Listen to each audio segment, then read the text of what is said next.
आपण पाहताय न्यूज 18 लोकमत। भाजपचे ज्येष्ठ नेते माजी मुख्यमंत्री आणि सध्याचे विरोधी पक्षनेते देवेंद्र फडणवीस यांनी नवाब मलिक यांच्या जमीन खरेदीच्या काही व्यवहारांची कागदपत्र सादर केली आणि यावरून मलिक कुटुंबियांचे थेट अंडरवर्ल्डशी संबंध असल्याचा आरोप हा देवेंद्र फडणवीस यांनी केला।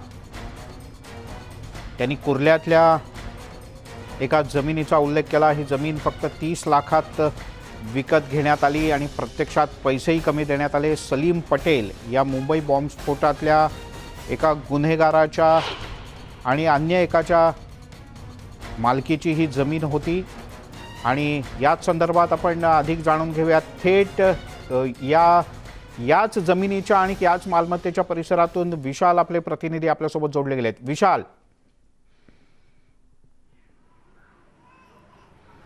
मिलिंद सर, ज्या पद्धतीनं माजी मुख्यमंत्री आणि विरोधी पक्षनेते देवेंद्र फडणवीस यांनी गोवावाला कंपाऊंडच्या बाबतीत धक्कादायक खुलासे केलेले आहेत, त्याच गोवावाला कंपाऊंडमध्ये आत्ता आपण आहोत आणि हा संपूर्ण परिसर जो आहे हा जवळपास 3 एकरचा परिसर आहे आणि या 3 एकर परिसराच्या कशा प्रकारे या जमिनीचा व्यवहार झाला हे सांगण्यात आलं। बॉम्बस्फोटातील आरोपींकडनं ह्या जमिनीचा व्यवहार झाल्याचं देवेंद्र फडणवीस यांनी काही कागदपत्रे जी आहेत ती केलेली आहेत। सरदार शाह वली खान आणि मोहम्मद सलीम इशाक पटेल उर्फ सलीम पटेल यांच्याकडनं ही जमीन जी आहे ती नवाब मलिक यांनी घेतल्याचं सांगितलं आणि अत्यंत कमी किमतीत कवडी मोलाच्या भावावरती जमीन घेतल्याचं त्यांनी सांगितलं।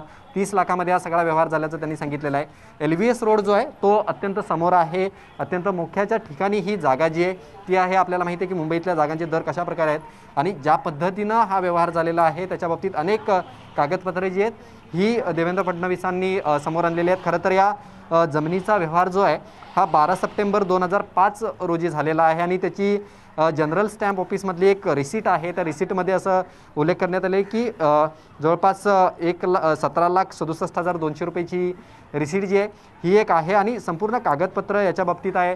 एका कंपनीच्या माध्यमातून ही जमीन जी आहे त्या जमिनीचा व्यवहार झाला। सध्या मलिक कुटुंबांकडनं असं सांगण्यात येते की जे आरोपींची जे नावं घेतलेत आलेले आहेत ते या बाबतीत होते की नाही याची आम्हाला माहिती जी आहे ती नव्हती आणि हाच गोवावाला कंपाऊंड आहे ज्या ठिकाणी आता अनेक वेगवेगळ्या प्रकारच्या सोसायटीसुद्धा निर्माण झालेल्या आहेत। लोक राहण्यासाठी या ठिकाणी आलेले आहेत। हे एक गोवावाला कंपाऊंडमध्ये एंट्री केल्यानंतर अवघ्या एक 50 मीटरच्या अंतरावरती ही एक सोसायटी आहे आणि आपण बघू शकतो की ही सोसायटी जी आहे ही सोसायटी या ठिकाणी निर्माण करण्यात आलेली आहे। या ठिकाणी लोकसुद्धा राहायला जे आहेत ते आलेले आहेत आणि हाच संपूर्ण गोवावाला कंपाऊंडचा परिसर आहे। दुसऱ्या बाजूला जर आपण पाहायला गेलं तर हा दुसऱ्या बाजूला छोटे मोठे उद्योग जे आहेत हे या गाळ्यांमध्ये सुरू असलेले आपल्याला पाहायला मिळत आहेत। रॉ हाऊसेस जे आहेत ते या ठिकाणी बनवण्यात आलेले आहेत आणि हा संपूर्ण परिसर जो आहे हा जवळपास 3 एकरचा आहे आणि ज्याच्यामध्ये देवेंद्र फडणवीस यांनी ज्या पद्धतीनं आरोप केलेले आहेत आणि ज्या पद्धतीनं कागदपत्र दिलेले आहेत, मुंबई बॉम्बस्फोटामध्ये ज्या आरोपी आहेत यांच्याकडनं ही जमीन खरेदी झालेली आहे, या जमिनीचा व्यवहार झाल्याचे आरोप आणि काही कागदपत्रे जी आहेत ती देवेंद्र फडणवीस यांनी सादर केलेली आहेत। दुसरी बाजू म्हणजे आपण या जर पाहायला गेलं तर LVS रोडच्या बाजूलाच ही जागा आहे आणि जवळपास लांब अशी ही संपूर्ण परिसर आपल्याला पाहायला मिळतो। दुसऱ्या बाजूला जर आपण पाहायला गेलं तर ज्या वेळेला ह्या जमिनीचा व्यवहार होत होता त्यावेळेपासूनचे काही टेनेंट जे आहेत, लोक जे आहेत ते ह्या ठिकाणी राहतात असं कळतंय। खरं तर या ठिकाणी आपण पाहायला गेलं तर हा सगळा परिसर जो आहे हा पूर्ण कंपाऊंडमध्ये लोकसुद्धा राहायला आलेले आहेत, छोटे मोठे उद्योगसुद्धा या ठिकाणी चालतात। त्यामुळे ज्या पद्धतीचे आरोप झालेले आहेत गोवावाला कंपाऊंडच्या बाबतीत आणि अन्य 4 प्रॉपर्टीच्या बाबतीतसुद्धा देवेंद्र फडणवीस यांनी आरोप केलेले आहेत आणि सांगितलेलं आहे की अशाच प्रकारे अत्यंत कमी किमतींमध्ये ह्या जमिनींचा व्यवहार झालेला आहे आणि सगळ्यात महत्त्वाचं म्हणजे ह्या जमिनीचा ज्या वेळेला व्यवहार होत होता त्यावेळेला नवाब मलिक हे मंत्री होतं असं सुद्धा त्यांनी सांगितलेलं आहे आणि हा सगळा परिसर जर पाहायला गेला तर जवळपास 3 एकरचा परिसर आहे आणि अवघ्या 30 लाखामध्ये या जमिनीचा व्यवहार जो आहे हा झाल्याचं कागदपत्रांमधून आपल्याला पाहायला मिळतंय। त्यामुळे कुठेतरी आता आरोप प्रत्यारोपांच्या फैरी होत असताना थेट नवाब मलिक यांनी कोणाबरोबर जमीन विकत घेतलेली आहे, कशा प्रकारचा व्यवहार झालेला आहे हे राज्याचे विरोधी पक्षनेते देवेंद्र फडणवीस यांनी कागदपत्रांच्या समोर आणलेलं आपल्याला पाहायला मिळतंय आणि ज्या पद्धतीनं ज्या आरोपींची नावं आहेत विशाल, सगळ्यात आधी न्यूज 18 लोकमत पोहोचलं या ठिकाणी या गोवावाला कंपाऊंडच्या परिसरात आणि ही जमीन आणि ही सगळी जागा आम्ही तुम्हाला दाखवत आहोत. प्रणाली कापसे आपल्यासोबत आहेत, जिथे देवेंद्र फडणवीस यांनी काहीच मिनिटापूर्वी पत्रकार परिषद घेतली होती. प्रणाली, देवेंद्र फडणवीस यांनी कागदपत्र सगळी सादर केली. त्यांनी असं म्हटलं की असे आणखीनही काही व्यवहार आहेत, त्याच्यातला फक्त एक व्यवहार मी आत्ता सांगतोय. याचा अर्थ असा थेट म्हणायचा की आता इथून पुढचं जे नवाब मलिक यांचं वाकयुद्ध असेल ते देवेंद्र फडणवीस यांच्यासोबतच असेल. मिलिंद सर, उर्वरित जे एकूण 5 प्रकरणं आहेत त्यांनी असं सांगितलं. एका प्रकरणाची कागदपत्र त्यांनी आपल्याला दाखवलेली आहे आणि उर्वरित 4 प्रकरणं जी आहेत ती सुद्धा नवाब मलिक यांच्याच कुटुंबियांशी संबंधित आहे आणि त्या 4 प्रकरणांमध्ये सुद्धा अंडरवर्ल्डशी थेट संबंध असल्याचा दावा जो आहे तो देवेंद्र फडणवीसांनी केलेला आहे. आपण एक प्रकरण दाखवतो आहोत. उर्वरित 4 प्रकरणं जी आहे तीही अशा स्वरूपाची आहे असं त्यांनी सांगितलेलं आहे आणि त्याच्यामुळं आता इथून पुढे नक्कीच नवाब मलिक यांच्या अडचणीमध्ये वाढ होईल असं दिसून येत आहे. कारण आता ज्या या प्रकरणामध्ये ज्या एजन्सीशी संबंधित असेल ती एजन्सी ठरवेल आणि त्या एजन्सीकडे हे प्रकरण जाईल अशा पद्धतीचं वक्तव्य देवेंद्र फडणवीस यांनी केलेलं आहे आणि त्याच्यामुळे इथून पुढे नक्कीच नवाब मलिक यांच्या अडचणीमध्ये वाढ होणार आहे. याशिवाय नवाब मलिक यांनी आधीच जाहीर केलेलं होतं की देवेंद्र फडणवीसांची पत्रकार परिषद झाल्यानंतर ते पत्रकार परिषद घेणार आहेत 2 वाजता आणि त्याच्यामुळे 2 वाजता आता या सगळे प्रश्न जे देवेंद्र फडणवीस यांनी उपस्थित केलेले आहेत त्या प्रश्नांवर नवाब मलिक काय उत्तर देतात हे सुद्धा बघावं लागेल. प्रणाली, देवेंद्र फडणवीस यांचे 2 आक्षेप होते. म्हणजे एक तर मूळ जी किंमत प्रस्तावित होती त्याच्यापेक्षा म्हणजे साधारण अपेक्षित होती, रेडी रेकनर असेल किंवा शासकीय रेट असेल किंवा आजूबाजूचा असलेला रेट असेल त्याच्यापेक्षा अत्यल्प किमतीमध्ये ही जमीन खरेदी करण्यात आली. आरोप नंबर 1. आणि आरोप नंबर 2, अंडरवर्ल्डशी संबंधित लोकांच्याकडनं या जमिनीचा व्यवहार झाला. पण बोलता बोलता त्यांनी एका गोष्टीचा उल्लेख केला की आजही नवाब मलिक यांच्याशी संबंधित कंपनीला या गोवावाला कंपाऊंडच्या माध्यमातून सुमारे 1 कोटी रुपये भाड्यापोटी मिळतात. त्याबद्दल जरा सांग. देवेंद्र फडणवीस यांनी जे आरोप केले त्याच्यामध्ये पहिला प्रश्न त्यांनी हा उपस्थित केला होता की हे जे दोन्ही आरोपी आहेत हे दोन्ही आरोपी होते, त्यांच्यावर न्यायालयामध्ये खटला चालू होता आणि हे टाडाच्या अंतर्गत हे सगळे जे आरोपी आहेत त्यांच्यावर कलम लावण्यात आलेली होती. आता जे आरोपी टाडाच्या अंतर्गत येतात त्यांच्या सगळ्यांची संपत्ती जप्त करायला पाहिजे, परंतु ती संपत्ती जप्त होण्याच्या पूर्वी, कारण अनेक बेनामी संपत्ती असतात किंवा इतर संपत्ती कुठे याची माहिती नसते, त्यामुळे एखाद वेळेला त्यावेळेला सरकारच्या वतीनं ती संपत्ती जप्त व्हायची होती आणि म्हणून कदाचित ही जमीन जी आहे ती कमी किमतीमध्ये नवाब मलिक यांना तर विकली गेली नाही ना, हा त्यांनी एक प्रश्न उपस्थित केला आहे. दुसरं जे म्हणतायत की ही जी प्रॉपर्टी आहे ही प्रॉपर्टी सॉलिडर जी कंपनी, ज्या कंपनीवर नवाब मलिकसुद्धा संचालक राहिलेले आहेत आणि 2019ला ज्यावेळेला ते मंत्री झाले त्यावेळेला त्यांनी त्या संचालक पदाचा राजीनामा दिलेला आहे. त्यामुळे या कंपनीशी अजूनही नवाब मलिक यांचा संबंध आहे. त्यांच्या मुलाच्या म्हणजे इवन हे जे कागदपत्रांवर जमीन खरेदीचा जो व्यवहार आहे तो नवाब मलिक यांच्या मुलाच्या नावे हा सगळा व्यवहार झालेला आहे आणि इतर जे काही व्यवहार या कंपनीशी संबंधित होताना दिसतात त्याच्याशी थेट नवाब मलिक कुटुंबीय जे ते जोडलेले आहेत. त्यामुळं नवाब मलिकांना आपल्या या कंपनीशी संबंध नाही असं म्हणणं किंवा असं दाखवणं आता अतिशय कठीण होणार आहे.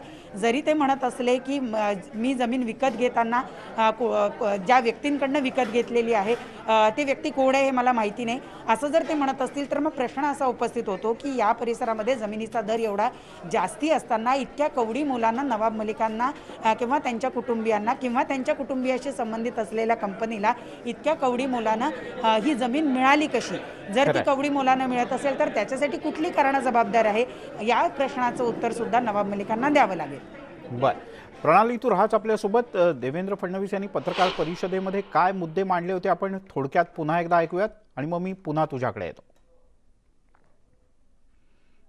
हसीना आपाचा हा बॉडीगार्ड आणि हसीना आपाचा हा फ्रंटमॅन.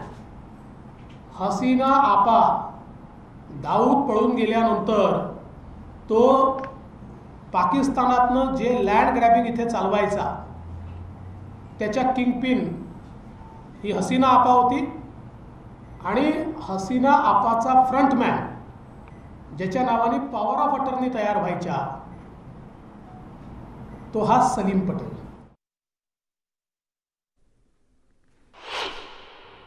जवळजवळ 3 एकराची या दोघांनी सॉलिडस नावाच्या एका कंपनीला विकली आहे आणि सॉलिडस इन्व्हेस्टमेंट्स प्रायव्हेट लिमिटेड यांच्या वतीनं याच्यावर सही केली आहे फराज मलिक यांनी. आजही ही कंपनी नवाब मलिक यांच्या परिवाराची आहे. काही काळ, छोटा काळ स्वतः नवाब मलिक देखील याच्यामध्ये एक डायरेक्टर राहिलेले आहेत. आणि सगळ्यात महत्त्वाचं असं आहे की या दोघांनी म्हणजे हे जे 2 सरदार शाह वली खान आणि मोहम्मद सलीम पटेल या दोघांनी सॉलिडसला ही जागा विकलेली आहे केवळ 30 लाख रुपयामध्ये. प्रणाली म्हणजे आक्षेपाचे मुद्दे 2 आहेत. एक अत्यल्प किमतीत जागा विकली आणि दुसरं अंडरवर्ल्डशी संबंधित म्हणजे आता तर थेट म्हटलं पाहिजे की मुंबई बॉम्बस्फोट खटल्यामध्ये दोषी जे ठरले की ज्यांना शिक्षा झाली, जे शिक्षा भोगतायत त्यांची जमीन त्यावेळेला खरेदी करण्यात आली. त्यांना असं थेट म्हणायचं होतं की हा व्यवहार जाणीवपूर्वक झालेला आहे, अजाणतेपणानं नाही. अगदी खरं आहे, कारण त्यावेळेला नवाब मलिक हे स्वतः मंत्रीपदावर होते. म्हणजे ज्या वेळेला या व्यवहाराला सुरुवात झाली त्यावेळेला नवाब मलिक हे मंत्री होते. आणि जेव्हा एखादा व्यक्ती मंत्री असतो तेव्हा तो असं म्हणू शकत नाही की या जमिनीची मालकी ज्या व्यक्तींची आहे त्याबद्दल मला काही माहिती नव्हती. त्यांना जर माहिती नव्हती तर एखादा व्यक्ती आपल्याला इतक्या कमी किमतीमध्ये जमीन का देईल, हा सुद्धा एक महत्त्वाचा प्रश्न निर्माण होतो. त्यामुळेच देवेंद्र फडणवीसांचा पुढचा एक आरोप होता की या जमिनीची स्टॅम्प ड्युटी म्हणजे जमिनीचा व्यवहार कमी पैशात ठरला होता परंतु स्टॅम्प ड्युटी जास्ती द्यावी लागणार होती, म्हणून ती स्टॅम्प ड्युटीसुद्धा आपल्याला कमी द्यावी लागावी यासाठी या जमिनीवर खोटे टेनंट म्हणजे खोटे भाडोत्री जे आहे ते दाखवण्यात आले. जेव्हा एखाद्या जमिनीवर, एखाद्या मोकळ्या जमिनीवर भाडोत्री किंवा झोपडी टाकून लोक राहत आहेत असं दिसत असेल तर त्यावेळेला त्या जमिनीची किंमत जी आहे म्हणजे शासन लेखी त्या जमिनीची किंमत जी आहे ती कमी होते आणि जी स्टॅम्प ड्युटी असते ती कमी भरावी लागते. त्यामुळे इथं तो सुद्धा प्रकार झाल्याचं म्हणणं देवेंद्र फडणवीसांचं आहे. त्यामुळे स्वतःच्या मंत्रिपदाच्या कारकिर्दीमध्ये एखाद्या आरोपीला ज्याची संपत्ती जप्त होणार आहे ती संपत्ती जप्तीपासून वाचावी किंवा ती जप्त होणार आहे म्हणून ती आपल्याला कमी किमतीत मिळावी असा थेट उद्देश नवाब मलिकांचा होता. आणि त्याच प्रकरणातून ही जमीन खरेदी करण्यात आलेली आणि एक नाही तर तब्बल अशा 5 जमिनी म्हणजे ही एक पकडून आणखी 4 अशा 5 जमिनी ज्या आहेत त्या नवाब मलिक कुटुंबियांनी संशयित आरोपींकडनं ज्यावेळेला ते संशयित होते पण त्यानंतर ते कन्व्हिक्ट झाले. आणि इतकंच नाही तर 2011चं सुद्धा एक प्रकरण आहे असं त्यांचं म्हणणं आहे. म्हणजे आत्तापर्यंतची ही सगळी प्रकरणं आहे. त्यामुळे सलीम पटेलशी माझा काही संबंध नाही असं जर नवाब मलिक म्हणत असतील तर तसं होत नाही असं त्यांचं म्हणणं आहे. आणि त्यामुळे 2011 पर्यंत सलीम पटेल बरोबर अनेक व्यवहार झाल्याचं देवेंद्र फडणवीस. शेवटचा प्रश्न अगदी थोडक्यात उत्तर दे प्रणाली. देवेंद्र फडणवीस यांनी पत्रकार परिषदेच्या शेवटी असं स्पष्टपणे सांगितलं की ही सगळी कागदपत्र 4ही केसची सगळी कागदपत्र ते राष्ट्रवादीचे अध्यक्ष शरद पवार यांच्याकडे देणार आहेत. ते प्रत्यक्ष जाणार आहेत, कधी जाणार आहेत का पोस्टाने पाठवणार आहेत याबद्दल काही सूत्रांनी माहिती दिली किंवा त्यांनी ऑफ द रेकॉर्ड काही सांगितलं?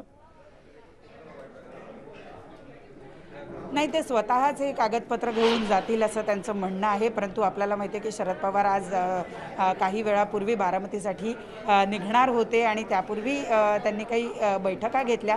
त्यामुळं शरद पवार जेव्हा मुंबईमध्ये अवेलेबल असतील त्यावेळेला ते कदाचित त्यांच्याकडे जातील, प्रत्यक्ष जातील आणि त्यांना देतील. कारण त्यांनी अगदी पहिल्या दिवसापासून म्हटलं होतं की ही सगळी कागदपत्र मी शरद पवारांना देणार.